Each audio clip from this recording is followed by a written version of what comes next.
Assalamu alaikum wa rahmatullah wa barakatuhu, chers amis téléspectateurs mauritaniens de la Mauritanie et ceux qui sont hors de la Mauritanie. Merci beaucoup, bienvenue dans votre télévision Al-Mauritania. Vous nous suivez dans une émission spéciale où l'on reçoit les membres de la mission de la coordination des organisations de la société civile africaine et de la diaspora africaine en Europe. Monsieur Ndjengan Cyril, qui est le porte-parole, également Kombo Blaise, le coordinateur, bienvenue chez nous. Edem Kodjo Komlan, il est membre de la coordination. Alors, mesdames et messieurs, nous allons parler de leur présence, du pourquoi en Mauritanie, également de ce qu'ils ont fait comme activité accompagnant le processus des élections du 29 juin dernier. Également leur observation, ce qu'ils ont observé, en tout cas témoigné chez nous courant les élections. Et ensuite, on va aller voir les recommandations, ce serait important. Alors, merci beaucoup à cette mission qui est là parmi nous en Mauritanie, chez eux comme en Afrique. Monsieur le coordinateur Kombo Blaise, bienvenue. Assalamu alaikum wa rahmatullah wa barakatuh. Merci. Merci, plaisir est pour moi. Merci. Alors, pouvez-vous nous parler de la mission et de ses objectifs en Mauritanie? Merci. En effet, depuis un certain nombre d'années déjà, la diaspora africaine a pris la décision ferme de superviser les élections. Parce que pour nous, l'Afrique est majeure. Donc, il revient à la diaspora de superviser les élections et d'en tirer les conclusions. En effet, pour les élections en Mauritanie, c'était une mission très importante pour nous. Nous avons décidé non seulement d'être les témoins oculaires du processus, mais aussi le relais d'information hors des frontières de la Mauritanie. Merci. C'est important. Monsieur le coordinateur Kombo Blaise que vous venez d'écouter, sur la supervision des élections du 29 passé. Alors, superviser, vous l'avez dit tout à l'heure, l'objectif, on l'a entendu, mais est-ce que vous pouvez avancer sur ce que vous avez déjà constaté? Aujourd'hui, nous sommes après élection. Ouais. Les résultats provisoires sont sortis. On attend la confirmation avec le Conseil constitutionnel. Ouais. Mais aujourd'hui, comment vous avez trouvé les élections chez nous, du moment que vous dites que cette étape de la Mauritanie est très importante pour vous? Oui, avant tout propos, je voudrais saluer au passage la CENI, qui nous a fait l'honneur de nous délivrer les accréditations qui nous ont permis d'être sur le terrain. Et je voudrais continuer comme ça pour dire que les élections, dans l'ensemble, se sont bien déroulées. Oui. Voilà, se sont bien déroulés dans l'ensemble. Oui. Parce que le matériel électoral était là et la sécurité également. Comme vous le savez, on attend aussi les résultats définitifs. Oui. Voilà. Mais monsieur le porte-parole, on sait que c'est une mission. On connaît aussi qu'arriver chez nous en Mauritanie, l'objectif était aussi de nous souhaiter de très bonnes élections, comme on le souhaite en Afrique, en tout cas chez nous. Alors, pouvez-vous nous définir exactement ce qui vous fait dire que ces élections se sont bien passées, comme l'a dit monsieur? Merci M. Watt, merci à la télévision mauritanienne de nous avoir offert ce cadre, ce joli joyeux, pour qu'on puisse s'exprimer en tant qu'Africain sur cet événement majeur qui vient de se dérouler, qui est la décision de choisir un homme pour la destinée des 5 prochaines années, ce qui n'est pas chose toujours aisée. Mais nous sommes très fiers d'être arrivés massivement, parce que comme vous l'avez entendu parler le coordinateur, c'est une mission conjointe, c'est-à-dire de nos frères qui vivent en Europe et ceux venus des différents États africains, subsahariens surtout. Donc nous nous sommes convenus que, étant donné que la Mauritanie abrite actuellement la présidence justement de l'Union africaine, il était donc de bon ton que nous venons ici avec cet esprit d'unité, nous mettre ensemble en tant qu'Africains pour pouvoir parler d'une seule voix et surtout de faire comprendre au monde entier ce qui se passe exactement ici en Mauritanie. Et je pense depuis le 6 juin, nous avons donc déployé ici des missions avancées pour voir les premières étapes qui était celui-là, justement, depuis la convocation du corps électoral, de la mise en place du démarrage effectif de la campagne, et de voir si les conditions étaient équitables entre la mouvance et l'opposition, et voir aussi si les conditions d'accessibilité à tous les candidats dans les médias publics et surtout dans toutes les zones de l'étendue du territoire national. Et nous avons donc constaté que tout ceci était fait. Et donc nous ne pouvons pas outrepasser pour dire ce qui n'a pas existé. Nous disons exactement ce qui s'est passé et nous prenons justement tous ces candidats parties prenantes à témoin pour dire que de ce côté, tout est passé dans les règles de l'art. Donc nous pouvons déjà, en premier lieu, tirer une conclusion assez positive. Maintenant, parlant de l'élection proprement dite, nous ne pouvons qu'en nous réjouir parce que tout Africain qui arrive dans un État frais pour observer le processus électoral, son souhait premier, c'est que les choses se passent bien et que la paix continue de régner, parce que nous n'avons plus besoin en Afrique des hécatombes après les élections. Parce que nous avons compris, en tant qu'Africains, que les gens que nous appelons, entre guillemets, les officines cachées, étrangères, utilisaient les périodes électorales pour créer des hécatombes dans nos États, pour créer du chaos. Parce qu'il est question pour eux de revenir construire après. Donc ça, c'est un jeu et c'est un marché que les gens produisent au temps électoral. Donc nous avons eu même à faire des interviews devant plusieurs chaînes pour interpeller les parties prenantes à faire beaucoup attention parce que nous ne pouvons plus, au jour, à cette heure-ci, en Afrique, accepter que quand l'Afrique a une expertise réelle, il est question tout simplement de respecter les institutions. Parce que les institutions sont dotées à l'unanimité par toutes les forces vives de la nation. Donc, une fois que la Commission électorale nationale indépendante a été mise sur pied, c'est justement pour définir les règles du jeu électoral. Et quand les parties prenantes acceptent de mettre leur candidature, ça veut dire qu'ils savent d'avance les règles qui sont établies. Et ces règles sont établies et précédées même par la ratification d'un accord de préservation et d'acceptation des résultats qui sont des urnes. Donc, nous, en tant qu'observateurs, ayant vu toutes ces étapes très bien déroulé, nous ne pouvons que continuer à lancer cet appel à l'endroit du peuple mauritanien. C'est important. Voilà. C'est important, monsieur le porte-parole. Il y a une structure qui est debout, qui parle de la coordination des organisations de la société civile africaine. Des organisations.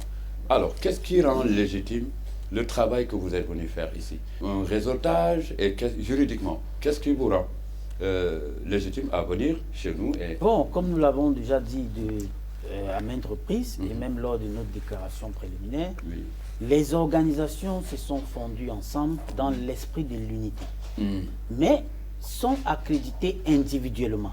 Ça veut dire que sur la base d'une vérification de pointe par la commission électorale, il revient que chaque organisation est habilitée à pouvoir observer les élections en République islamique de Mauritanie. Mais une fois que cela étant fait et que les uns et les autres ont compris les enjeux énormes et l'intérêt de se mettre ensemble pour pouvoir apporter une seule voix, c'est que nous demandons d'ailleurs à la grande instance de l'Union africaine de tout faire à ce que l'Afrique puisse désormais toujours parler d'une seule voix et de pouvoir se défendre de telle sorte qu'on ne parle plus de l'Union africaine des bureaux, mais qu'on parle de l'Union africaine des peuples que nous sommes. Parce que la force de l'Afrique, c'est la population. Ce n'est pas les chefs d'État qui se réunissent simplement, mais c'est aussi que cela puisse se refléter dans la population, dans nos différents États, pour que moi qui pars du Cameroun, je me sente chez moi en Mauritanie, et que le Mauritanien qui est au Cameroun se sente chez lui. Parce que nous sommes les fils d'un seul continent, et nous nous sommes appelés à nous souder les coudes. Une seule Afrique, une Afrique unie. On sent également cet engagement, en tout cas, il doit être le fruit d'un contexte que nous devrions aujourd'hui partager en tant qu'Africains. Monsieur le porte-parole nous parle d'organisation et d'engagement. Et c'est important. Alors, vous êtes ici en Mauritanie. Peut-on parler, surtout avec vous, de comment vous avez fait intéresser les autres organisations que vous trouvez chez nous? Nous avons le commissariat aux droits de l'homme et en charge de travailler avec les organisations de la société civile ici. Alors, qu'est-ce que vous avez fait pour vous rapprocher avec la société civile et eux, ce qu'ils ont fait courant les élections, comment vous avez rapproché les choses entre société civile mauritanienne et vous, exactement comme coordination d'un réseau de société civile? On peut permettre à monsieur d'intervenir sur ce point-là. Des fois, on travaille en coordination avec la société civile De chaque pays. De chaque pays. De chaque pays. Il y a des données qu'on récupère chez eux. En fonction de ces données, on récupère des données sur le terrain, ce que nous aussi on a récupéré. Et ensemble, on essaie de tout fusionner. Vous faites état de lieu. Pour faire un état de lieu. Donc ça se passe comme ça. Ça se passe comme ça. Et vous en étiez satisfait? Très satisfait. En tout cas pour la partie mauritanienne. Très satisfait. On en a besoin. Hein. Très satisfait. Cette victoire, monsieur le coordinateur, on parle d'élections qui se sont bien passées. Une victoire pour l'Afrique. Oui. Une victoire, si je comprends bien, monsieur le porte-parole. Alors, l'engagement depuis quelques années, on a vu l'exemple du Sénégal qui émet une vision panafricaine. Oui. Le partagez-vous avec vous? L'espérez-vous en Mauritanie, ce même engagement qui parle de nous en Afrique, nous pour les Africains, par nous et pour nous? Vous voyez? Et c'est comme ça, monsieur le coordinateur? Oui, je pense que c'est une idée qui est en train de s'éparpiller un peu en Afrique, parce que selon moi, le temps est venu pour que l'Afrique se réveille. Oui, il est grand temps que l'Afrique se réveille. Donc, il va falloir bannir les frontières et nous baser sur l'africanisme. Voilà. Que ce soit de la Côte d'Ivoire jusqu'à la boucle du Niger, on doit être le même peuple. Oui. Voilà. Donc, moi, je pense que le temps est vraiment venu. Vous aviez connu la Mauritanie avant? La Mauritanie, il faut dire que j'étais ici en 2014. 2014. Faisant quoi?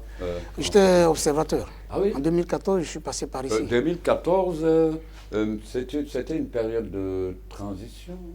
2014 avec... Oui, les élections de 2014, les présidentielles, oui. Oui, parce que nous sommes une alternance démocratique depuis 2019. Donc 2014, certainement, oui, des élections. Qui s'étaient bien passées d'ailleurs. Oui. Quelqu'un aurait dit que la Mauritanie réussissait toujours de faire des élections sans problème. Vous avez vu? C'est le citoyen, selon vous, ou l'organisation sur les instruments, la CENI, c'est quoi selon vous? Oui, le merci. Secret bon, effectivement, c'est nous, Mauritaniens, qui devrions dire voilà. notre secret. Ouais. Mais vous aussi, vous devriez avoir un œil sur, Oui. d'après votre séjour. Merci. Merci. Je pense que de toutes les manières, nous qui venons justement comme œil étranger, au vu de l'appareil organisationnel électoral en République islamique de Mauritanie, pensons tout de suite d'abord à l'instant organisationnel, qui est celui-là des institutions mises en place pour organiser les élections. Nous commençons justement par la commission électorale, la CENI, qui est indépendante et qui, en temps normal, est une commission paritaire, parce qu'en principe, ce n'est pas composé que de la mouvance et de l'opposition, la société civile, tout le monde y est, et dont nous constatons ici qu'elle est effective. Parce qu'ailleurs, les CENI sont décriés, mais le cas de la Mauritanie est aussi un cas particulier, parce que c'est une CENI qui est teintée de tous bords.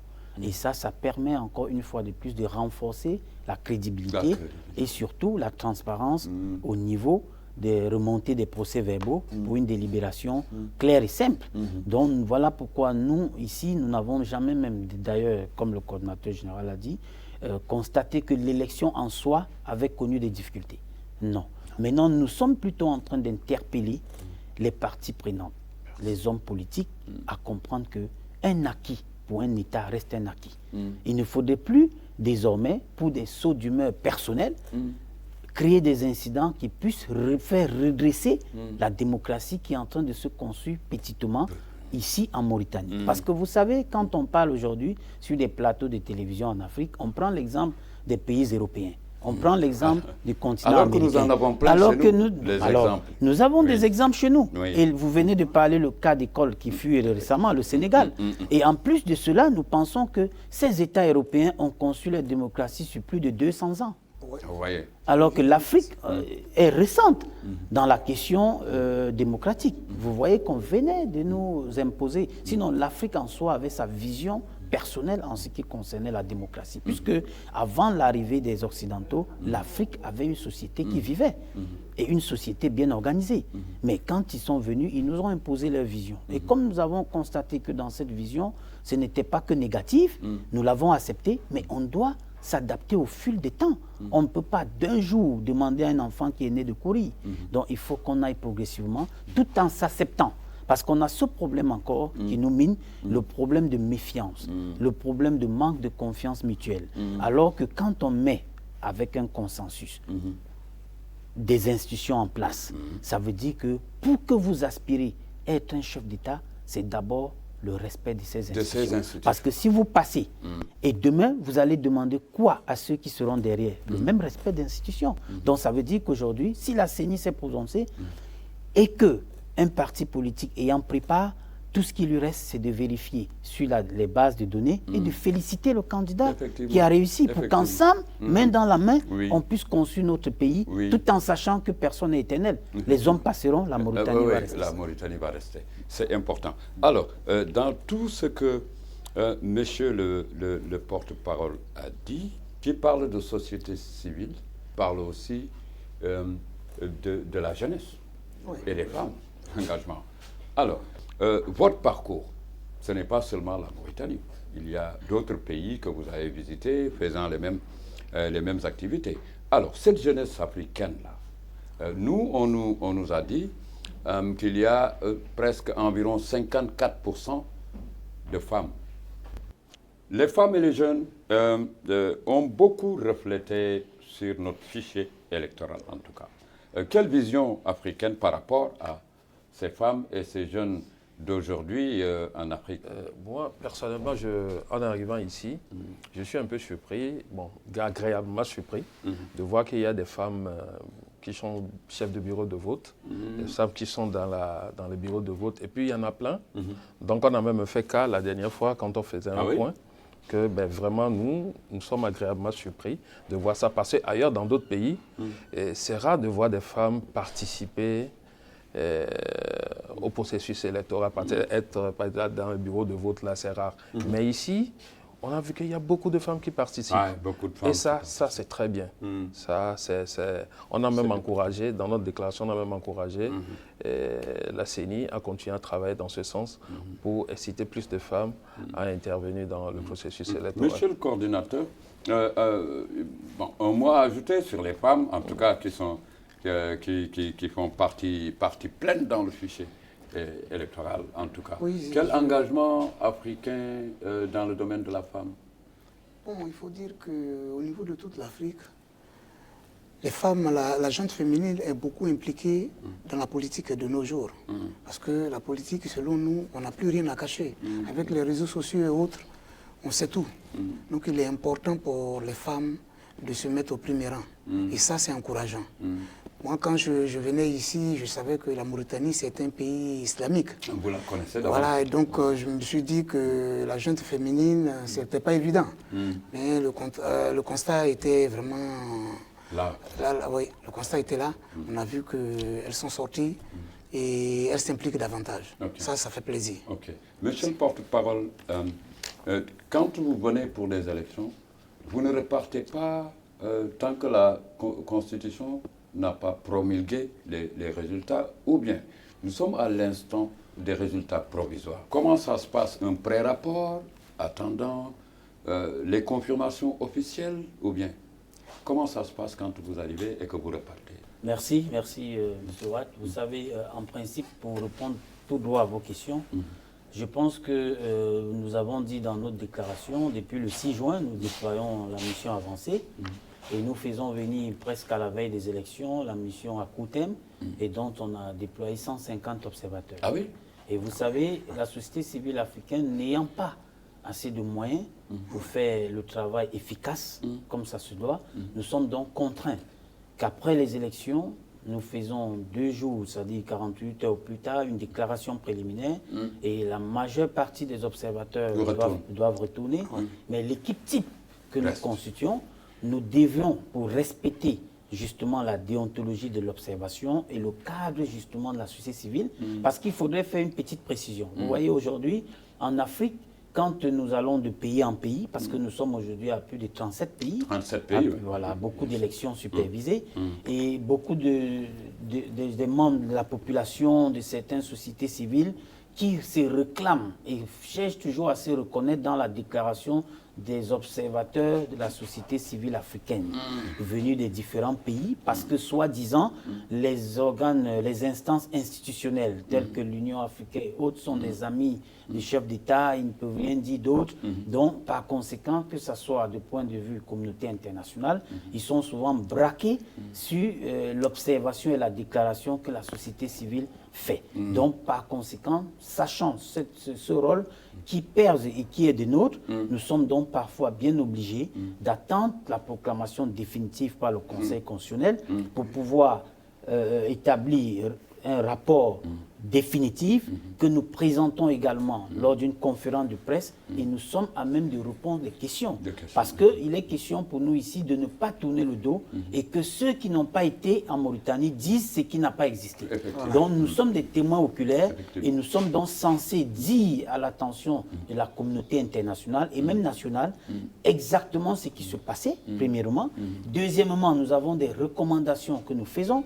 Et troisièmement, nous restons disponibles à l'État qui a organisé les élections pour tout débat contradictoire. Parce que nous savons comment ça se passe aujourd'hui.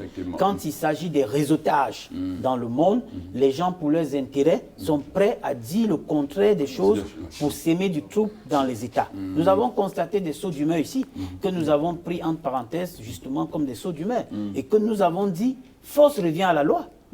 Force revient à la loi parce que les candidats ou les partisans des candidats qui sont peut-être descendus dans la rue exprimer leur saut d'humeur ne peuvent que vite revenir à la raison parce que personne n'est au-dessus de la loi fondamentale et personne n'est au-dessus des institutions. La CENI a proclamé, c'est provisoire, et une seule voie reste ouverte pour les recours, c'est le Conseil constitutionnel. Et une fois que le Conseil constitutionnel a bouclé, nous, en tant qu'Africains, nous ne pouvons qu'acclamer la fête de la démocratie qui vient de se dérouler. Effectivement. Exactement, monsieur le Corté. Vous ajoutez quelque chose sur ce point-là, qui est un point important en tout cas. Oui, je pourrais continuer comme ça pour dire que une observation électorale, c'est avant, pendant et après. Parce qu'avant, il faut être dans le pays et puis se frotter à la population.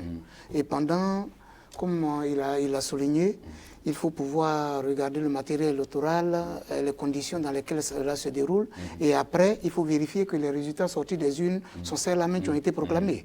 Donc c'est un peu ça. C'est important. En tout cas, c'est important, monsieur. Si vous ajoutez quelque chose, monsieur Edem Kojo, sur ce plan, c'est un point important en tout cas. Bon, moi je voulais juste revenir par rapport à ce que le porte-parole disait, la voie de recours. S'il y a un problème, il y a une voie de recours où tout le monde sait que la voie de recours, c'est ça. Donc, vaut mieux aller vers la voie de recours légale, voter par tous les Mauritaniens, que d'aller à la rue, dans la rue pour... Oui, effectivement, c'est pas important. On n'a plus besoin d'une Afrique qui se démarque de ce qui est officiel, de ce qui est promulgué devant la loi, devant tout ce qui unit une république. En tout cas, ce serait désavantageux de voir des réactions qui nous rattrapent. En tout cas, ça fait partie de votre vision. Les finances, vous venez de dire que vous faites 37 pays environ africains. Les finances arrivent comment? Comment parvenez-vous à... C'est pas une question. Oui, c'est une très très bonne question, monsieur le journaliste. Et cela aussi revient au plaidoyer que nous avons déjà déposé au niveau de l'Union africaine. Parce que vous savez, les sociétés civiles africaines sont parfois affaiblies de manière exprès. Oui. Pourquoi? Parce que vous savez que en termes de rapport de force, la société civile ne saurait faire face, par exemple, à une institution qui déploie les observateurs, comme l'Union africaine, puisque c'est le contribuable, c'est nous qui contribuons pour que l'Union africaine puisse exister. Oui. Alors, nous, en tant qu'Union africaine des peuples, en retour, nous sommes un peu des laissés pour compte. Et ça, c'est un problème que nous avons toujours eu à plaidoyer. Pourquoi? Parce que, voyez-vous, par exemple, toutes ces missions que nous constituons et nous allons de pays en pays, parce que d'abord, il faut avoir l'amour du continent. Parce que, vous savez, aucune chose ne peut venir à vous si vous n'allez pas à la recherche de cette chose. C'est pour ça que les experts que nous sommes, d'ailleurs, vous voyez, au sein même de l'Union africaine, c'est toujours parmi nous qu'on repêche les experts. Oui, bien sûr. Donc maintenant, les experts que nous sommes et dont nous parlons au nom des peuples, des différents peuples, sommes obligés parfois de plier, c'est-à-dire de se plier les coudes, aller de part et d'autre pour chercher des petits moyens nous permettant de venir travailler. Mais en retour, nous disons simplement que nous tirons coup de chapeau à beaucoup des États africains qui ne cessent de nous accompagner. Parce que naturellement, ils savent que c'est un travail pas facile. C'est un travail de dur labeur. Donc en retour, il n'y a rien de négatif qu'un État puisse reconnaître. C'est que les fils du continent sont en train d'abattre comme travail du bénévolat. C'est un travail qui est indépendant. Et dont nous parlons aujourd'hui, nous avons cette liberté-là que beaucoup d'institutions n'en ont pas, de pouvoir dire haut et fort ce que nous pensons et ce que nous avons comme vision sur l'avenir de notre continent. Un levier d'influence qui peut changer. Très bien. Donc nous n'avons pas de limites. Et nous disons, voilà pourquoi nous interpellons quand nous finissons dans un de nos États à faire les élections, d'organiser toujours des conférences de presse. C'est toujours à l'attention de la communauté. C'est à l'attention de la communauté internationale. Parce que national, tout le monde est d'accord que ils ont été aux urnes et chacun n'attendait qu'un résultat qui reflèterait les urnes. Mais maintenant, la communauté internationale, qui, ma foi, n'ont pas forcément des personnes dans le pays, sont obligés d'accepter le canal qui est le nôtre. Effectivement, pour les donner une les vitrine de... Oui, voilà, effectivement. de ce qui s'est passé. Donc nous sommes des relais... Le plus présent et le plus témoin de... Très bien. Donc vous comprenez que nous sommes des relais très très efficaces et efficients. Parce qu'à chaque fois, comme ici, nous avons reçu des coups de fil de la BBC, des autres chaînes étrangères, parce qu'ils veulent parler en back-off. Mais nous disons haut et fort, pas en back-off, que tout s'est bien passé en Mauritanie. L'élection s'est passée selon les règles de l'art. Et aujourd'hui, si nous avons un vainqueur, tout ce que nous attendons, c'est que les compétiteurs puissent s'associer pour lui dire félicitations et que la Mauritanie continue à aller. Voilà, en tout cas, on le souhaite en tout cas, c'est important. Vous venez d'entendre, mesdames et messieurs, le porte-parole, M. Cyril, qui vient de nous parler de la question financière. C'est à la débrouillade, hein, on peut le dire comme ça. En tout cas, on souhaite que les finances arrivent et que les grands États vous comprennent. Monsieur, quelqu'un m'aurait dit que c'est quelqu'un qui arrive de l'extérieur qui peut apporter un témoignage aux résidents. C'est important.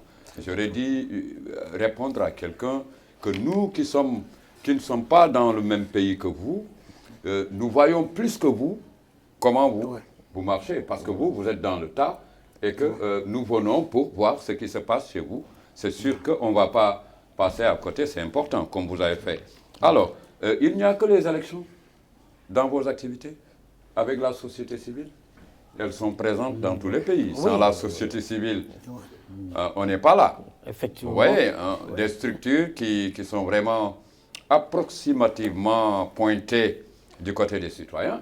Ils travaillent beaucoup du côté des citoyens. D'ailleurs, un État qui n'est pas en bonne collaboration avec une société civile n'est pas un État, si on peut le dire comme ça. Alors, il n'y a que les élections que vous faites en Afrique? Non, pas du tout. Nous n'avons pas que des élections. La preuve, c'est que quand vous rentrez dans vos recherches en tant que grand journaliste, vous allez constater que partout où il y a eu des conflits en Afrique, nous intervenons. Nous nous retrouvons toujours, puisque sans la paix, il n'y a rien.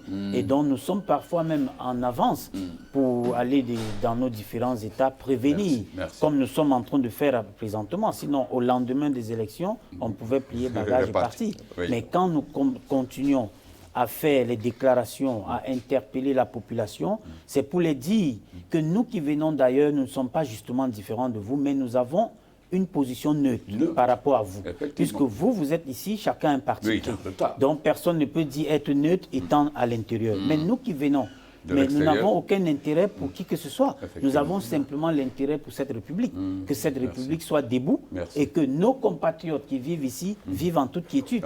Et que nous qui reviendrons prochainement trouvons un État qui est en avancement. Oui, mais comment vous avez vu le pays en tout cas? Il faut nous témoigner avant de passer aux dernières paroles, certainement les recommandations. Oui, par rapport à... J'ajoute un peu à ce que le porte-parole a dit. Au cours d'une mission électorale, mais la mission ne fait pas uniquement l'élection. On sensibilise aussi. On sensibilise les citoyens à la paix, à la sécurité, et puis bon, au respect des institutions. Donc, faisons tout ça là aussi. Donc ce n'est pas uniquement les élections. Les élections, merci, c'est important. C'est important. Coordinateur, on commence par vous. Le pays, la Mauritanie, en fait, on termine sur les recommandations peut-être. Bon, vous avez posé une question concernant notre vision sur le pays. Moi, j'avais souligné qu'en 2014, j'étais ici et j'arrive en 2024. Il faut dire que c'est un waouh. Ah, waouh. Ouais, parce que là...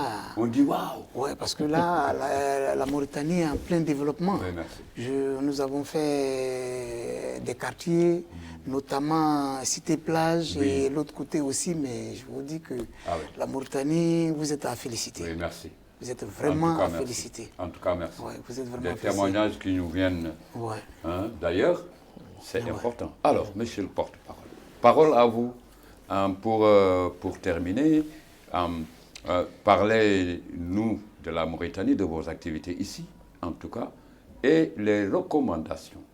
Voilà, s'il existe.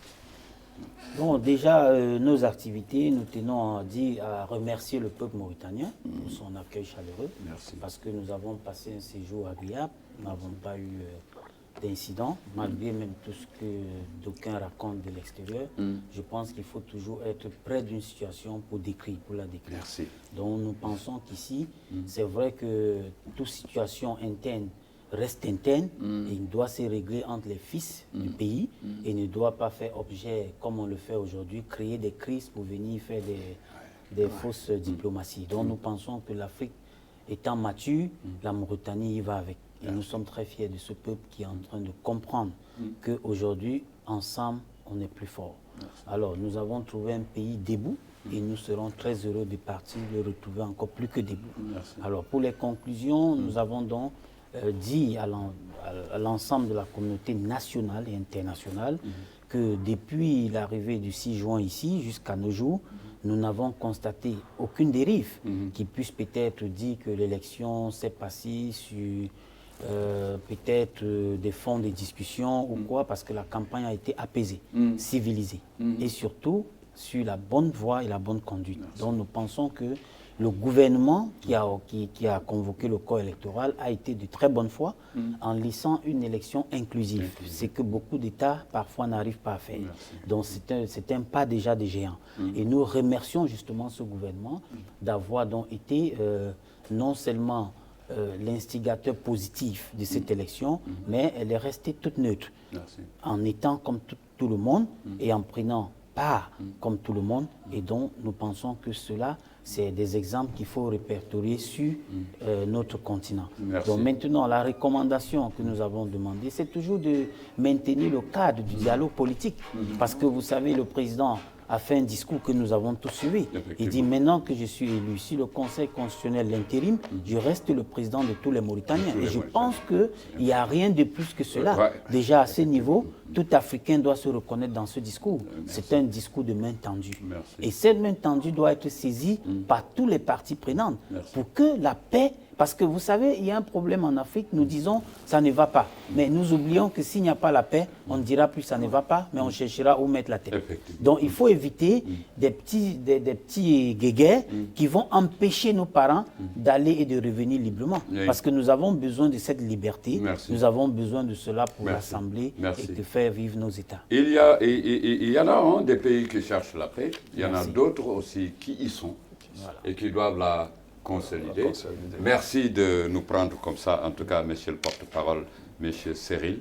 En tout cas, moi, de vous à moi et de moi en vous, je suis très satisfait, en tout cas très content de vous avoir reçu, c'est important. Merci.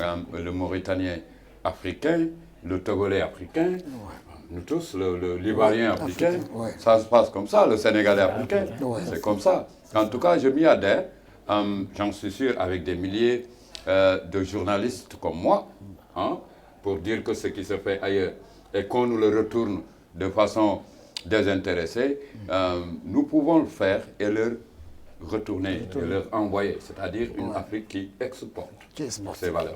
Merci. Un dernier mot peut-être, monsieur Un dernier mot, bon, à l'endroit peut-être de tous les Mauritaniens. Bon, c'est la première fois que moi je viens en Mauritanie. Ouais, c'est ma première fois. Merci. C'est bienvenu alors. Ouais, merci. Ouais, et très bon séjour. Merci. Voilà, merci. Un très joli pays. Et puis bon, moi je me retrouve parce que c'est calme, c'est apaisé. Merci. Il n'y a pas trop de bruit. Vous avez fait le zrig là, le zrig, le bon méchoui là. Le thé, bon. ça passe. Oui, le thé, là, c'est à longueur de journée, on boit le thé. Voilà. Les khaïmas là. Oui. Et en plus d'une soirée artistique. C'est encore mieux. Voilà. Donc je pense revenir en Mauritanie et trouver le pays debout comme le porte-parole l'a dit. Bon, merci à la CENI Merci. qui nous a fait venir, ou bien bon, pour truc là. Donc ça va. Moi, Merci beaucoup, monsieur le Merci coordinateur Combo Blaise. Oui, à l'endroit du peuple mauritanien, je dirais simplement que... Waouh! Ton waouh là, il faut qu'il revienne. qu'ils ont le respect de leurs institutions. Merci. Parce que la démocratie obéit à certaines logiques, notamment le respect des institutions. Voilà. Merci. Vive la démocratie. Merci. Vive l'Afrique, la bonne gouvernance. Merci. Par ailleurs, on nous aurait parlé de l'économie sociale solidaire qui nous gêne de partout là, alors que ce sont nos valeurs. Cette consolidation, cette solidarité, cette paix, c'est à nous là. L'Afrique a Il ne beaucoup faut de pas valeurs. qu'on la laisse. L'Afrique Et a beaucoup que de l'Afrique, valeurs. c'est bon à vivre. Oui, Voilà. Très Merci. bon avis. En tout cas, bonne continuation. Merci. Merci de vous avoir reçu sur la télévision de Mauritanie. plaisir Ibrahim partagé. Idriss. Alors, je recevais la mission de la coordination des organisations de la société civile africaine et celle de la diaspora africaine. Alors, merci de nous avoir témoigné. Alors, sortir à la grande porte. Voilà, merci pour l'Afrique en tout cas. Hein? Merci, merci. On aimerait vraiment vous recevoir, hein? Que vous reveniez ensemble en même temps ici avec les Mauritaniens et pour une autre occasion qui continue à nous rapprocher en tout cas pour dire qu'une Mauritanie dans l'Afrique, c'est comme la Côte d'Ivoire, le Togo, etc. En tout cas pour une même vision, l'Afrique pour nous et pour l'Afrique. Voilà. Merci beaucoup mesdames et messieurs. Très prochainement pour un autre numéro. Ibrahim Idriss, alhamdulillah. Assalamu alaikum wa rahmatullah wa barakatuh.